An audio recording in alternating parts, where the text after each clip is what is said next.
One missile launches, but 10 cities disappear. This isn't science fiction.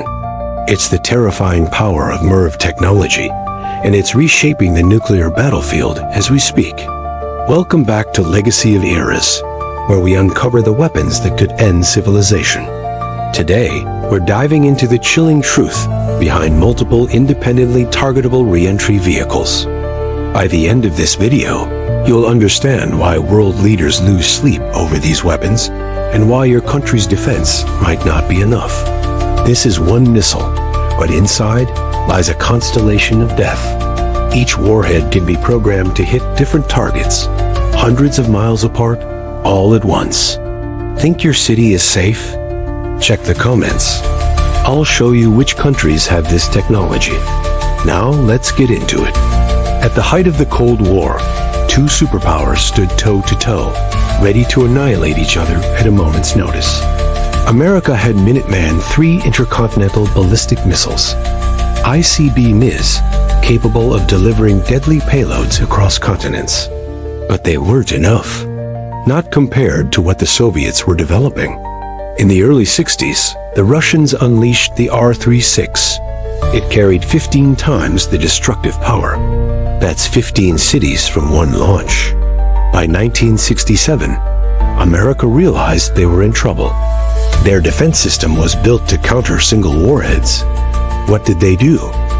They created a weapon of mass multiplication. Fast forward to today, and we have a whole new nightmare. Russia has Sarmat missiles. These bad boys can deliver hypersonic warheads. Imagine a nuke traveling at Mach 5, too fast to intercept. Then there's China's DF-41. It's mobile, it's stealthy, and it can reach anywhere in the United States. But let's bring things closer to home. In January 2022, North Korea unveiled its own MIRV tech, testing 3 short-range missiles with 3 warheads each. We're not just talking about destroying buildings. We're talking about wiping out entire cities with one clean sweep. So what happens now? If my theory is correct, you've just entered the twilight zone of nuclear warfare. Forget the old rules because they don't apply anymore. The goal is simple: total annihilation. The enemy doesn't need to destroy your entire arsenal. They just need to break your biggest defense system, missile defense. Israel's Iron Dome is the pride of modern technology. It boasts a 90% success rate against simple rockets fired by Hamas. But what about when those rockets are packing multiple warheads? America's DOD system is designed to intercept single warheads. Just imagine the sheer volume of firepower required to defend against 15 separate incoming warheads. That's like facing 15 missile attacks in rapid succession. Even if each warhead is 10 times weaker than a regular nuke, it's still a formidable threat. And VAID isn't built for that kind of onslaught. And then there's the factor of timing. Each warhead needs to be stopped individually, precisely, and within fractions of a second. A slight delay or a minor miscalculation, and the entire city is wiped out. So even if you theoretically could stop 9 out of the 10 warheads, that one remaining warhead would still level a city. This is why MIRVs broke the defense game. They turned missile defense into a numbers game where the house always wins. Now add in decoys, jamming, and maneuvering warheads designed to fool defensive systems. It's a nightmare scenario. So what does this mean for us? Who's playing the MIRV game, and how far can it go? In the past 5 decades, 9 nations have mastered this terrifying technology. France, China, India, Israel, North Korea, Pakistan, Russia, the UK, and the US.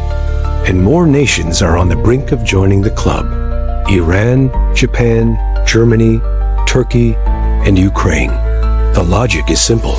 Nuclear weapons are like currency.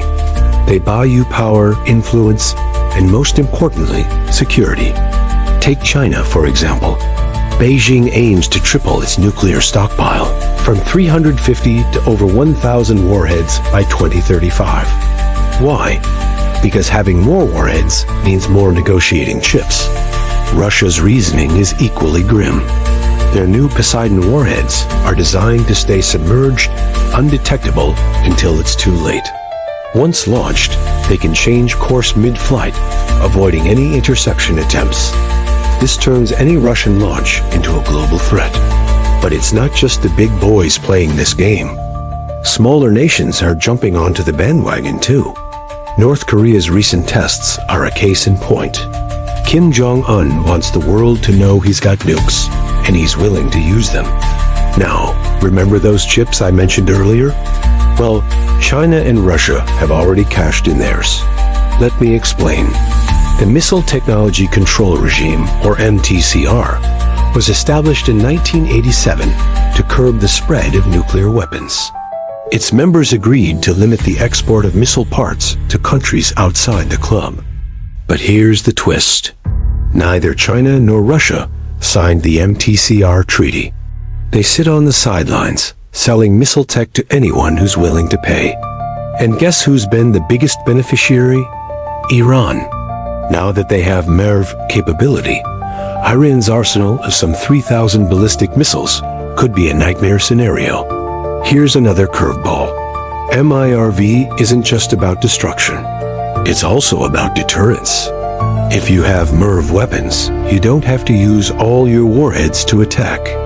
Just the threat of doing so can discourage an invasion. It's like playing poker with nukes. You don't always have to go all in, but the option should be there just in case. Now brace for impact, because we're entering the next phase of this dangerous game.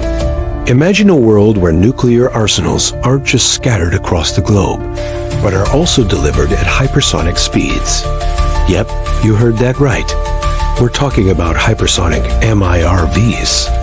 These technological marvels can reach Mach 5, meaning they'll be traveling 5 times faster than the speed of sound. This makes them nearly impossible to track and virtually impervious to current missile defense systems. Why? Because you can't intercept what you can't see. In other words, if someone fires a hypersonic MIRV at you, good luck stopping it.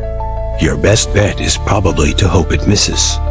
So what does this mean for our future? Are we careening towards a new arms race? Or is there a chance for sanity to prevail? First off, let's address the elephant in the room.